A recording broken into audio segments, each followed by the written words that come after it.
আমাদের সংগঠন জমিয়তে উলামা ইসলাম বাংলাদেশের সহযোগী সংগঠন ছাত্র জমিয়ত বাংলাদেশের প্রতিনিধি হিসাবে আজকের এই ইফতার মাহফিলে উপস্থিত হওয়ার একটি কারণ আমাদের, সেটি হচ্ছে সকল ইসলামী ছাত্র সংগঠন যারা দারুল উলুম দেওবন্দের ফিকির আদর্শকে লালন করে, তাদের সকলেরই মূল লক্ষ্য উদ্দেশ্য এক, কিন্তু পথ ও মত একটু ভিন্ন।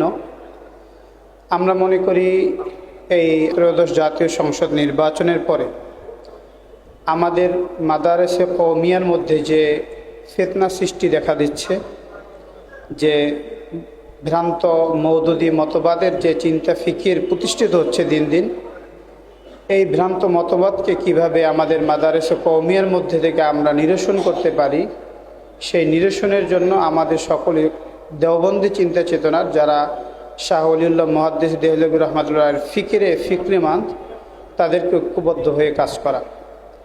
আমাদের রাজনৈতিক প্ল্যাটফর্ম ভিন্ন থাকবে, কিন্তু আমরা মৌলিক কিছু ক্ষেত্রে যদি আমরা ঐক্যবদ্ধ হয়ে কাজ করি, তাহলে আমরা মনে করি আমাদের মাদারেসে কওমিয়া নিরাপদ থাকবে মওদুদিবাদের এই ভ্রান্ত মতবাদ থেকে। ছাত্র জমিয়ত সহ সকল ইসলামী সংগঠন এ ব্যাপারে একমত হয়ে কাজ করবে, আমি আশাবাদী। আসসালামু আলাইকুম রহমতুল্লাহ বারাকাতুহু।